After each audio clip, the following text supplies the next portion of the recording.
করছি, এই রনিটাকে নিয়ে পারি না। আমি তখন কার একটা বললাম না পার্সেল এসছে, একটা তো করতে পেরেছি আর একটা করার আগেই রনি উঠে পেরেছি। রনি বলেছে যখন আনবক্সিং করেছিস আর একটাও আনবক্সিং কর। আমি কি করি বলো তো? আমি একটা আনবক্সিং করতে গিয়েই তো আমার অবস্থা খারাপ। আমার হাত, পা, কোমর, মাথা সব ব্যথা হয়ে গেছে। কি করি? অবশ্য আমার না জানো তো পার্সেল না আমার গিফট করতে খুব ভালো লাগে। সেটা আমার গিফট না, তাতে কি হয়েছে? পার্সেলই তো খুলবো। দেখতেই পাচ্ছ এটা কোথা থেকে অর্ডার করেছে রনি? অ্যামাজন থেকে। এসো দেখি এর মধ্যে কি আছে। কি আছে অবশ্য জানি, রনি বলেছে বই। কি বই আছে সেটাই দেখার। নিয়ে তো চলে এসছি কাটার। বাবারে কি করে খুলে বলো তো? বাবা আমি নতুন নতুন আনবক্সিং করছি, আমি কি এত জানি কি করে করতে হয়? বাবারে বাবা, বাবারে বাবা, আনবক্সিং করতে গিয়ে তো আমি পুরো শুয়ে পড়বো মনে হচ্ছে। ও তোমাদের জন্য আমায় যে কত কি করতে হবে।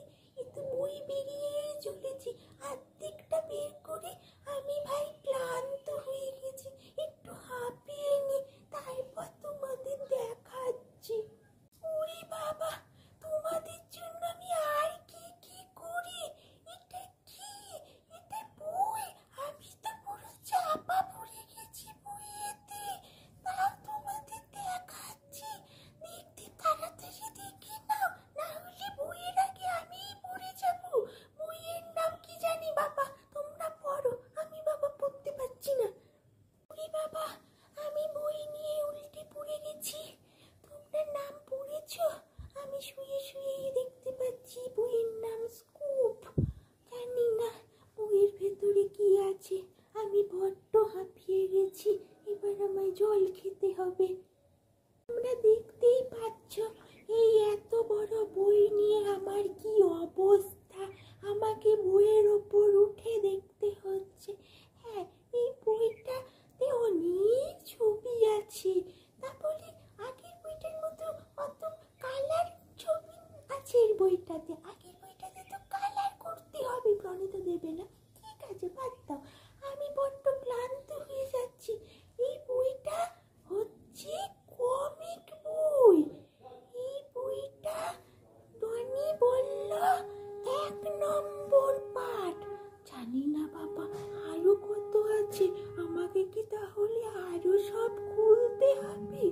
হয়েছে তাহলে। এত বড় বই তোমরা তো দেখতেই পেলে, আমি এত ছোট সাপুকু, এত বড় বই নাড়াচাড়া করতে পারছি না, খুলে দেখাতে পারলাম না তোমাদের আমি সবটা। সরি, তোমরা কিছু মনে করো না। হ্যাঁ, এটা তো শুনলেই কমিক বই। রনিকে জিজ্ঞেস করবো যে বইটা কেমন। আমি তো পড়তে পারি না বাবা, এত কমিক্স হোক আর যাই হোক, আমি এত ছোট বাবু, আমি এত পড়তে পারি? ঠিক আছে, পড়ে রনি আমায় জানাবে, আমি তোমাদের রিভিউ দেবো, তারপর তোমাদের ইচ্ছে হলে তোমরা কিনতে পারো। আমাদের বলছি না কিনতে, বললাম যদি ইচ্ছে হয় কিনতে পারো। কিন্তু আমি তো বাবা আজকে হেভি টায়ার্ড হয়ে গেছি। আমি প্রথমে এলাম কত এক্সাইটেড হয়েছি, রনির পার্সেল এসছে, তোমাদের একা একা দেখাবো। তার দেখাতে গিয়ে উলট পালট করে ফেলেছি বলে রনি আমায় শাস্তি দিয়ে দিয়েছে। যখন একটা খুললেইছিস পুরো করিসনি,